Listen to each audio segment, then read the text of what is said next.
Hi, Kevin at Ledoux Guitars. I'm back again today because in the comments section of my channel, somebody asked if I might do a video on sharpening scrapers. And I thought I'd give that a try. Now, I've sharpened scrapers for a long, long time. I think my dad introduced me to the idea of a scraper and how to sharpen it by the time I was maybe 10 or 11 years old. So I've done it for a long time, but you may find some of my methods maybe not quite to your liking, but if they're useful, go ahead. First of all, I want to talk about scrapers just a little bit because I think a lot of folks want to go out and buy scrapers. You want to buy, you want to buy card scrapers like these, and there's nothing wrong with that. And you'll notice that the surface of these are quite refined. They're quite nice, and there's meaning to that. I'll get to that in a moment. Uh, this scraper, on the other hand, and I have another full-size scraper whose finish is very much like this, pretty much the same thing. But if I hold that up close, I think you can see the striations in that, where the surface of that piece of tool steel was ground. Now, admittedly, it was ground with quite a fine wheel, I'm sure, on a surface grinder, more than likely.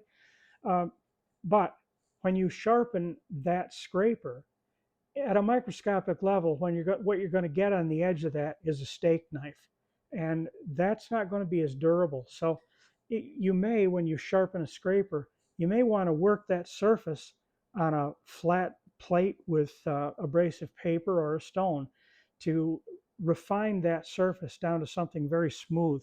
It'll hold an edge a little bit longer. Um, this happens to be a piece of an old saw blade. My dad taught me back in those days, I think card scrapers might have been not impossible to find, but they weren't available in the local hardware stores anyway. So my dad he'd have an old saw around that wasn't much good anymore, and he would literally put that in a vise and break it up and then file the edges down till he could get them straight and cleaned up, and he would make scrapers out of those. Here's a scraper that I made. This is actually a replacement blade for a Stanley scraper. In fact, I'll show you right here. Um, it's for this model of old Stanley scraper. And I found that handheld, if these are sharpened up nicely, these make a real good scraper too, and they're thicker, so you can do a little more with them. You can get a good flat surface and so on. They're quite handy. So I'm going to take you to the other side of the shop here, over to where I begin the sharpening process and show you how I refine these. So I guess the first question might be, well, how do you know when a scraper is dull? The answer is very easy and very simple. It doesn't scrape right. It doesn't scrape well. And you may see some shine on the corners of it, and you may even see imperfections along the edge. Now, if an edge has to be completely refurbished, that is reshaped, I bring that to a vise.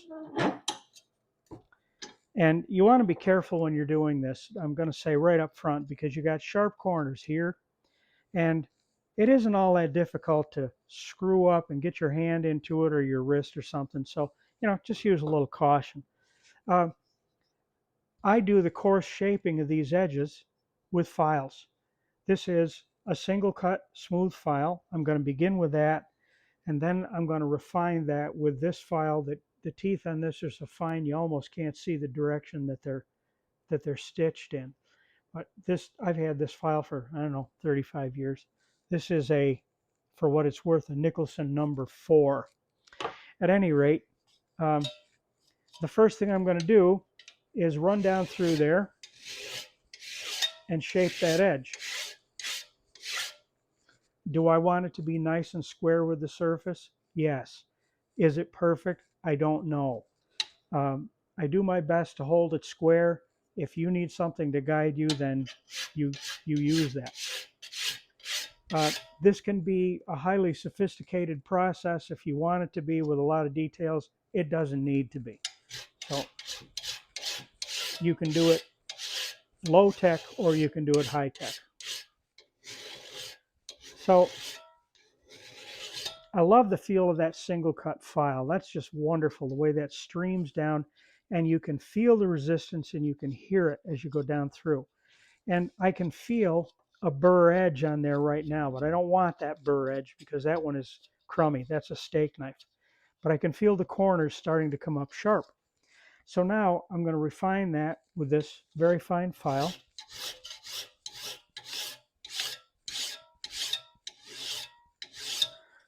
Doesn't take too long, and I can still feel a burr on that. Now that burr right now is an interference. So I'm just going to take that file and I'm going to rub that off, but I don't want to come up around that corner. I just want to clean that up, and the burr may still be there. It may have folded back up, but that's all right. We're going to take care of that in the next step.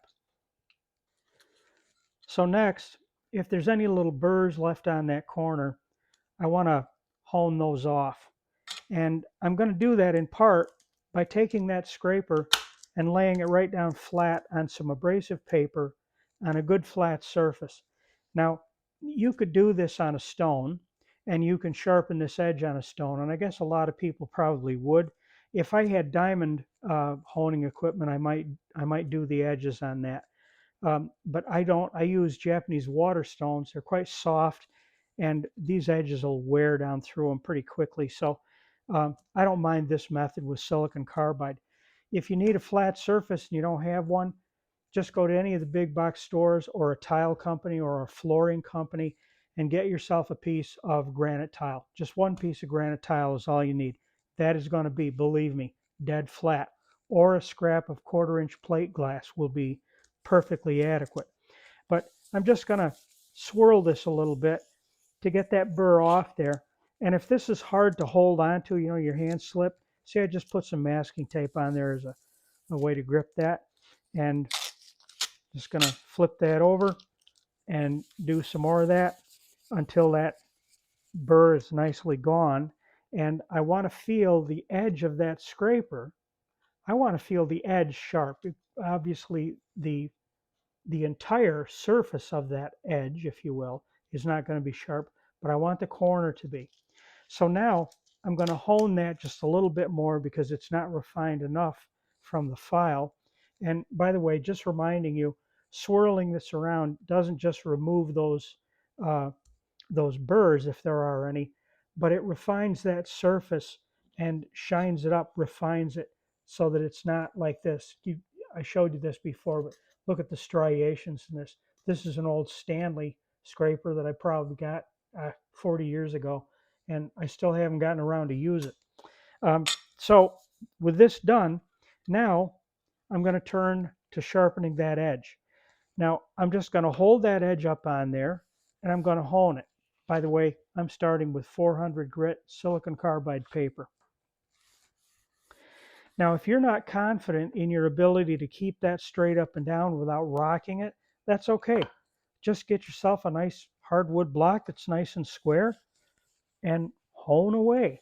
And you can do that and then just move your hardwood block along so that you're not always consuming the same little narrow space on the paper. Just move it around and you can hone that. I hope I've got this at the right angle so that you can see it here. This is very, very simple. And that edge is going to sharpen right up. So if you want to, you could, I suppose, leave it at the 400 grit. Let's go to some 600 and see if we can get it even better. So see, same process, simple enough. Now, also keep in mind, if you want to do some really down and dirty scraping, that is, you're removing wood and you're not concerned about a surface finish at this point, you just need to hand scrape some, say, highly figured wood, you may not need to go this far. You could probably go right from the file, roll a burr on this thing and scrape like hell. But your edge, admittedly, will not last as long because you're going to be rolling what will be microscopically a steak knife. It's just going to have a lot of bumps in it because the file is so coarse. So a little more here, just going to refine that and refine it. And I'm confident that my bench top is flat enough for this purpose. I don't have a problem with that. Some of the sophisticates I'm probably going to catch hell for my method here, but some of the sophisticated workers may laugh at this and poo-poo the whole thing. But I don't know. It works. I've been doing it for 60 years, so I think probably it's working for me. So it should work for about anybody else. All right, I'm satisfied with my edge. So now we come to burnishing the edge. So before I burnish this edge, I want to talk just a little bit about burnishers. Um, you can buy good hard burnishers like this one, and I recommend that you do. They're not going to be cheap, but they're going to be worth every dime you pay for them. This thing is older than I am. This is made by E.R. Buck, or Buck Brothers, rather. Sorry, E.R. Buck was a chair company. At any rate, these things are as hard as can be, which they need to be, but they are also nicely polished because they need to be smooth. Don't burnish a scraper with a screwdriver shank. For one thing, it may not be hard enough to do the job. Secondly, it won't be polished enough. You need an extremely hard piece of steel to do this with. And if it isn't, you're just going to bugger up your edge a little bit when you roll it. So now I guess the question is, well, what angle and how hard and all that? Well, the harder you bear down on this, to a limited extent, the bigger the edge you're going to roll over on this. Now, two things can happen. You can make a nice big edge that's going to be durable, but it's going to be coarse. It's going to scrape, but it's going to take a lot of material. Uh, and the less pressure you use, the smaller your burr. It's not as durable, but if you're honed up nicely, it's going to give you a nicer finish. So you have to feel your way through this, and experience will guide you. And since this doesn't take that long to do, you can do this 3-4 times in a day to see what kind of results you get, or do it with 3 or 4 different scrapers. So um, I'm sharpening this up. I'm going to do general purpose stuff. I'm not going to try and scrape a lacquer finish with it. I'm going to use the broad surface of my burnishing tool, and I just come on this thing and hit myself, oh, what is that, maybe 85 degrees. And I start with just a little bit more than the weight of my 2 forearms. And I come down through and I roll. I go back and forth a couple of times, and I feel that burr. And it doesn't take much of a burr to give you a nice fine edge to work with. I'm going to do the other side now. I'm going to bear down a little more and create more of an edge there. Now, if you do this hard enough, you can roll the edge too far and actually create something that doesn't scrape as well. But I can feel a marked difference from just the pressure that I put on that in between this edge and this edge. And you will also see, I don't believe I can get the camera to show it, but if you sight down that corner where you've just burnished that edge, you're going to see a shine right there. It'll be a hair, a hair width, shiny facet. That's your burnished edge. So now the proof is in the pudding. So let's take it over to the bench and find out if we've got anything that's workable. All right, we've got a sharpened scraper, we've got our edge burnished, and we've got a piece of good hard maple here. So let's just run down through there and see what we get. And I think you can see that we are scraping very nicely. In case you're not familiar with scraper technique, you want to get a good hold on a scraper. I like to cradle it in my fingers like so, get my thumbs behind it. Your hands are going to be up over it. Show you a couple of different angles here. And you want to put a little pressure with your thumbs, a little pressure on the center of that. And sometimes, more or less depending on your particular need. But you never want to drag the scraper down through because you may round things over a little bit. And angling a scraper is always a good idea because it tends to shear a little bit more. And there you go. If you want to pull a scraper, you can. You reverse your grip, put pressure in the center with your fingers, and you can come backwards if you need to. You might not get as good results always, but quite often you can. So there it is. Simple as falling off a log, right? There we go. Now after you've been scraping for a while, your edge, of course, is going to go dull. It's going to get real disappointing. And I suppose depending on the quality of the steel in the scraper and to some extent the quality of the burr that you've rolled, it may hold up longer or for a shorter period of time. Don't worry about it. Just refurbish your edge. And as you go along, you'll get better at doing this if you're not experienced with it now. The way I do this is really, it's quick and easy. You don't need to do a lot of fancy schmancy stuff. I take that scraper and I lay it on the corner of the bench. I take my burnisher and I roll that burr, what little there is left, I roll it back up. Okay, I'm going to flip the scraper 180 degrees and I'm going to do that again. And I want to feel that. There is no burr on there. I don't feel it at all with my finger. Whoop, there's a little bit right there. I'm going to pull that off. Okay, so there's no burr. Now, you can, if you have confidence in yourself and you can do this, you don't really need to put it back in the vise. You can if you wish, but you can take that scraper, hold it steadily in your hand, or even put it down on the bench to keep it steady. And you take your burnishing tool and just re-burnish that edge. I tend to hold it right in my hand and just let it go. Just do it. And you'd be surprised how good you can get at it after a while. And see, I shouldn't do this. It's on my bench. I'm taking the varnish right off. But you can see that you can refurbish that edge quickly. Now, that'll only go for so many iterations, and then you're going to have to go back to your vise and use your files and whatever you do to re-straighten and sharpen that edge and go again.